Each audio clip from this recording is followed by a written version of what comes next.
नमस्कार। आज एक महत्वपूर्ण विषय पर बात करते हैं। वो विषय है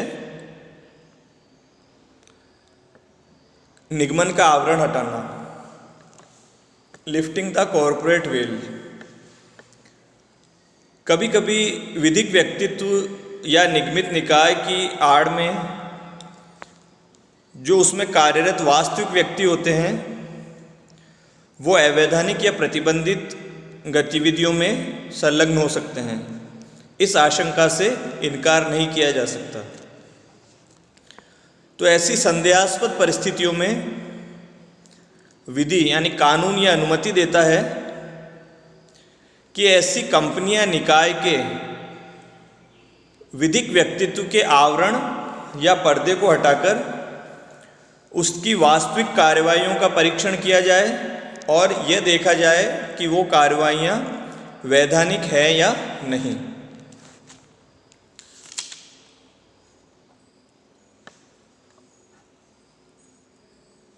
निगमन के आवरण को हटाने के संबंध में सालोमन बनाम सालोमन का वाद विशेष रूप से उल्लेखनीय है।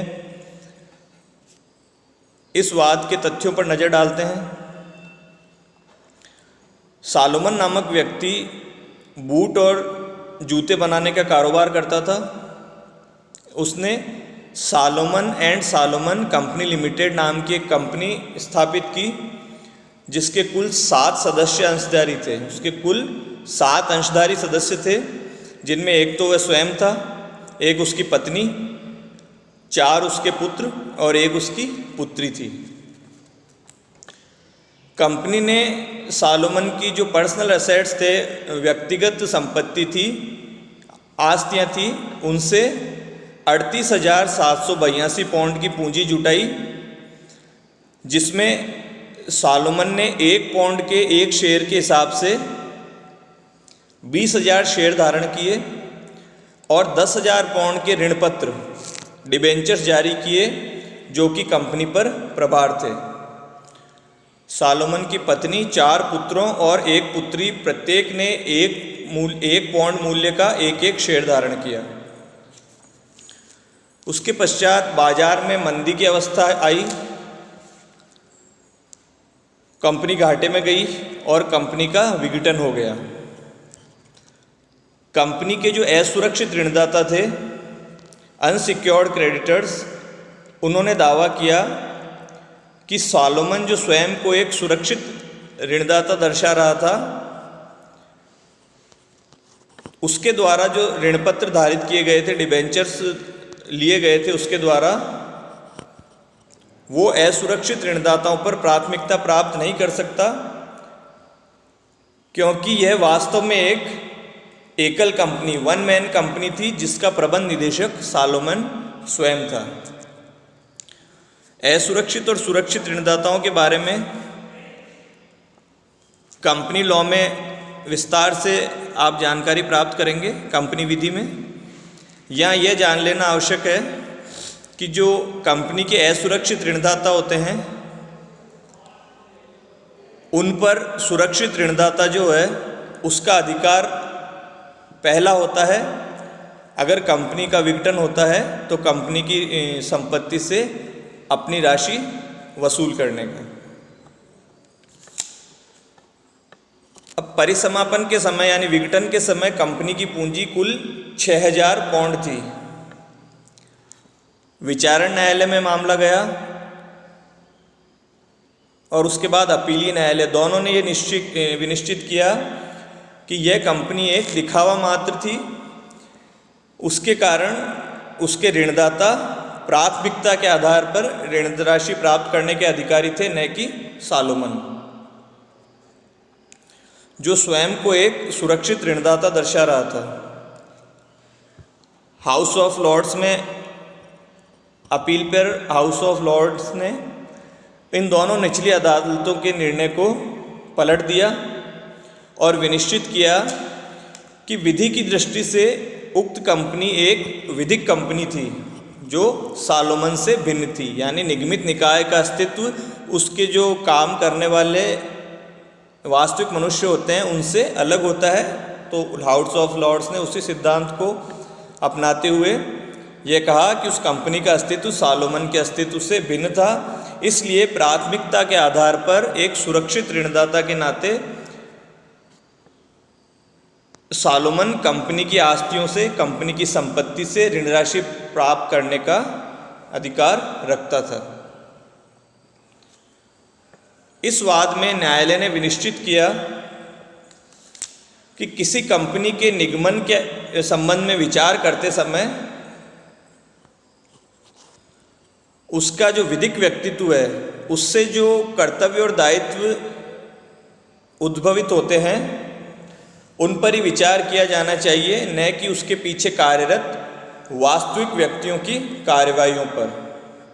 दूसरे शब्दों में इसे इस प्रकार कह सकते हैं कि कंपनी के पीछे कार्यरत वास्तविक लोगों की कार्रवाइयों पर विचार करने समय कंपनी के निगमित व्यक्तित्व की अवहेलना नहीं की जानी चाहिए। परंतु कालांतर में अनुभव ने यह सिद्ध कर दिया कि सालोमन एंड सालोमन का जो वाद है, सालोमन बनाम सालोमन, इसमें जो सिद्धांत प्रतिपादित किया गया वह प्रत्येक परिस्थिति में सुसंगत या खरा नहीं उतरता है। ऐसा युक्त नहीं होगा कि हर परिस्थिति में उसी वाद में प्रतिपादित सिद्धांत को लागू किया जाए। कुछ परिस्थितियों में आवश्यक हो जाता है कि निगमित कंपनी के पीछे कार्यरत वास्तविक व्यक्तियों की कार्रवाइयों पर विचार किया जाए। विधिक भाषा में इसे ही निगमन के पर्दे को हटाना कहते हैं, यानी किसी निगमित कंपनी के विधिक व्यक्तित्व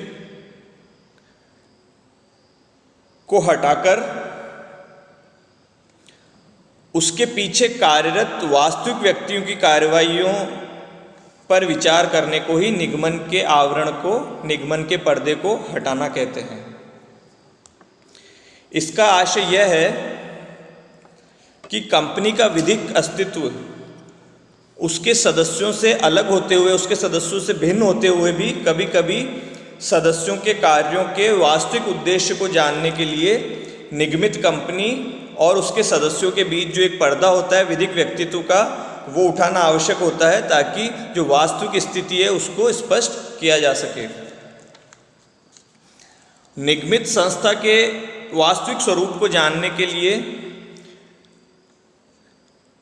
निगमन के पर्दे को हटाने की आवश्यकता से संबंधित कुछ परिस्थितियां हैं।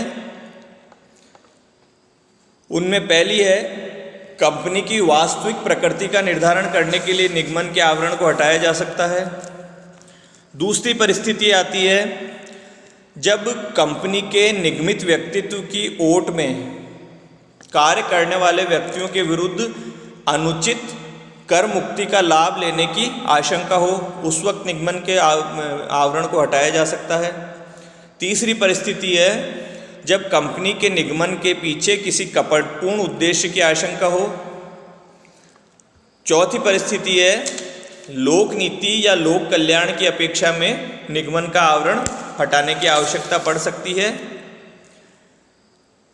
पांचवी स्थिति तब उत्पन्न होती है जब कंपनी में घटित किसी अर्ध आपराधिक मामले की वास्तविक स्थिति जानने की आवश्यकता हो। और छठी स्थिति वो है जहां यह पाया जाए कि कंपनी का निर्माण इस उद्देश्य से किया गया है कि उसके कामगारों को बोनस आदि ना देना पड़े या बहुत ही कम देना पड़े। ये 6 परिस्थितियां हैं जिसमें निगमन के आवरण को हटाने की न्यायालय अनुमति दे सकता है। लेकिन ये 6 परिस्थितियां ही अपने आप में पूर्ण नहीं है। इनके अलावा भी यदि न्यायालय को स्वविवेक से लगता है कि किसी परिस्थिति में निगमन का आवरण हटाना न्यायोचित है तो वह ऐसा कर सकता है।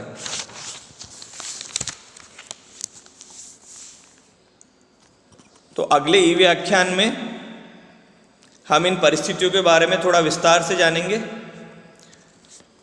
तब तक के लिए धन्यवाद। जय हिंद।